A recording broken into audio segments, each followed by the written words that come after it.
காலமே தேவனை தேடு, ஜீவ காருண்யர் பாதம் பணிந்து வந்தாடு. காலமே தேவனை தேடு.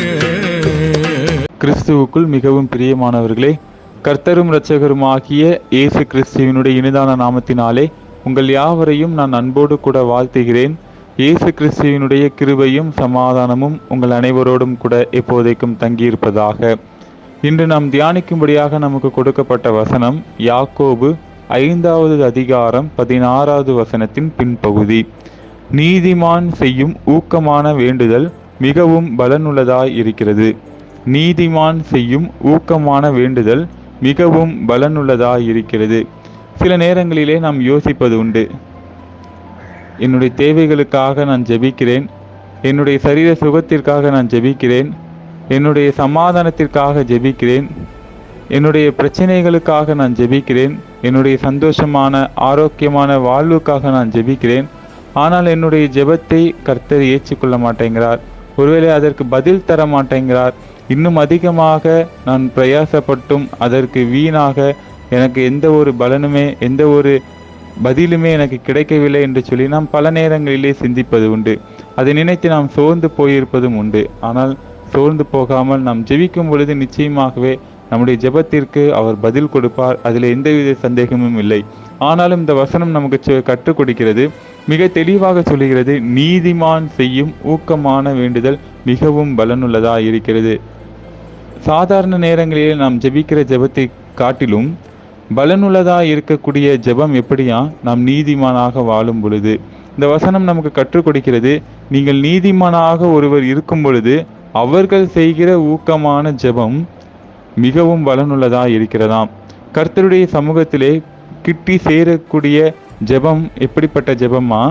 நீதிமானாக இருக்கும் பொழுது அந்த ஜெபம் பலனுள்ளதாக இருக்குமாம்.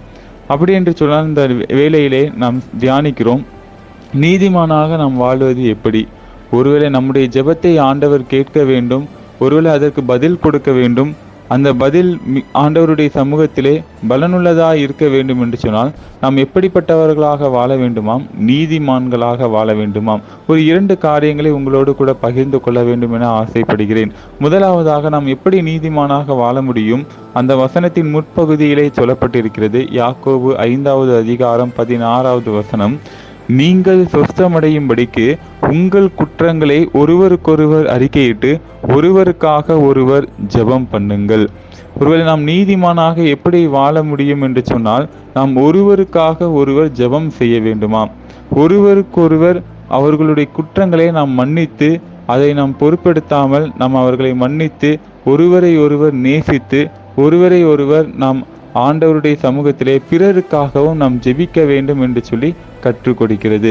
ஒருவேளை யாக்கோபு இந்த நிருபத்திலே எழுதும் பொழுது அவர் இப்படியாக சொல்கிறார், ஜெபம் ஆண்டவருடைய சமூகத்திலே ஏறெடுக்க வேண்டும் என்று சொன்னால் அது பலமுள்ளதாக இருக்க வேண்டும் என்று சொன்னால் முதலாவதாக நீங்கள் நீதிமானாக வாழும் பொழுது உங்களுடைய ஜெபம் ஊக்கமான வேண்டுதல் மிகவும் பலனுள்ளதாக இருக்கும். அப்படி ஊக்கமான வேண்டுதல் பலனுள்ளதாக இருக்க வேண்டும் என்று சொன்னால் நீங்கள் நீதிமானாக வாழ வேண்டும். அப்படி நீதிமானாக வாழ வேண்டும் என்று சொன்னால் முதலாவதாக நீங்கள் செய்ய வேண்டிய காரியம், உங்கள் குற்றங்களை, பிறர் செய்த குற்றங்களை நீங்கள் மன்னிக்க வேண்டும். பிறருக்காக நாம் ஜெபிக்க வேண்டும். அப்படி செய்கிறோமா? சிந்தித்து பார்ப்போம். ஒருவேளை எத்தனையோ பேரிடம் நாம் கசப்போடு இருப்போம் என்று சொன்னால், நாம் வருத்தத்தோடு இருப்போம் என்று சொன்னால், பிறரை ஏமாற்றி இருப்போம் என்று சொன்னால், பிறர் நம்மிடம் ஜெபிக்க சொல்லியும் நாம் ஜெபிக்காமல் இருப்போம் என்று சொன்னால் நம்முடைய ஜெபத்தை ஆண்டவர் எப்படி கேட்பார்? கொஞ்சம் சிந்தித்து பார்ப்போம். நாம் பிறரை நேசித்து, பிறரை அரவணைத்து, அவர்கள் குற்றங்களை நாம் மன்னித்து, ஒருவருக்கொருவர் நாம் விட்டு கொடுத்து வாழும் பொழுது, அவர்களுக்காக நாம் ஜெபம் செய்யும் போது நம்முடைய ஜெபத்தை கர்த்தர் கேட்கிறார். இரண்டாவதாக, ஒரு நீதிமான் எப்படிப்பட்டவராக இருக்க வேண்டும் என்று சொன்னால் அடுத்த வசனம் இப்படியாக சொல்லுகிறது, எலியா என்பவன் நம்மை போல பாடுள்ள மனுஷனாயிருந்தும் மழை பெய்யாதபடிக்கு கருத்தாய் ஜெபம் பண்ணினான். அப்பொழுது 3 வருஷமும் 6 மாதமும் பூமியின் மேல் மழை பெய்யவில்லை. எலியாவை போல கருத்துள்ள ஜெபமாக நாம் செய்ய வேண்டும் என்று சொல்லி கர்த்தர் எதிர்பார்க்கிறார். ஒருவேளை எலியா நம்மை போல ஒரு பாடுள்ள மனிதன்தான். அவர் ஒரு தீர்க்கதரிசி. ஆனாலும் கூட இஸ்ரவேல் ஜனங்கள் அந்த காலகட்டத்திலே ஆண்டவருக்கு விரோதமாக செய்கிற காரியங்களை அவர் பார்க்கும் பொழுது இந்த மக்களுக்கு எப்படியாவது ஆண்டவரை பற்றின அந்த அறிவு வேண்டும் என்று சொல்லி அவர் ஜெபிக்கிறார். ஆண்டவரே, ஒரு 3.5 வருடம் இந்த இடத்திலே மழை பெய்யக்கூடாது, ஒரு பஞ்சம் வரட்டும், அப்படி இருக்கும் பொழுதாவது அவர்கள் பாகால் தெய்வத்தை விட்டு மனம் திரும்பி உம்மிடம் வரமாட்டார்களா என்று சொல்லி ஒரு ஏக்கத்தோடு ஒரு வாஞ்சையோடு அவர் ஜெபிக்கிறார். அந்த ஜெபத்தை கர்த்தர் கேட்கிறார். ஒரு கருத்துள்ள ஜெபமாக இருக்கிறது. பிற்பாடு இஸ்ரவேல் ஜனங்கள் எல்லாருமே கர்த்தரே தெய்வம், கர்த்தரே தெய்வம் என்று சொல்லி மெய்யாகவே அவர்கள் ஏற்றுக்கொண்ட உடனே அவர் திரும்பவும் ஜெபிக்கிறார். வானம் மழையை பொழிந்தது, பூமி தன் பலனை தந்தது என்று சொல்லி பார்க்கிறோம். கிறிஸ்துவுக்குள் மிகவும் பிரியமானவர்களே, நம் ஜெபிக்கிற ஜெபத்தை கர்த்தர் கேட்க வேண்டும் என்று சொன்னால், அது ஆண்டவருடைய சமூகத்திலே பலமுள்ளதா இருக்க வேண்டும் என்று சொன்னால், நாம் நீதிமானாக இருக்கும் பொழுது அந்த கிருபையை கர்த்தர் தருகிறார். அப்படி நீதிமானாக வாழ வேண்டும் என்று சொன்னால், முதலாவதாக நீங்கள் செய்ய வேண்டிய காரியம், ஒருவருக்கொருவர் விட்டு கொடுத்து, ஒருவருக்கொருவர் குற்றங்களை மன்னித்து, பிறருக்காக நாம் ஜெபிக்கும் பொழுது நிச்சயமாகவே ஆண்டவர் நம்முடைய ஜெபத்தை கேட்கிறார்.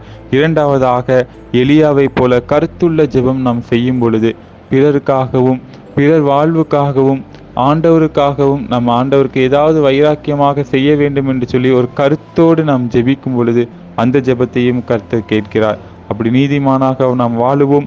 ஊக்கமான வேண்டுதல் கர்த்தருடைய சமூகத்திலே நம்முடைய ஜெபம் பலனுள்ளதாக இருக்கும். அப்படிப்பட்ட கிருபைகளை கர்த்தர் நமக்கு தந்து நம்மை ஒவ்வொருவரையும் ஆசீர்வதிப்பாராக. ஆமேன்.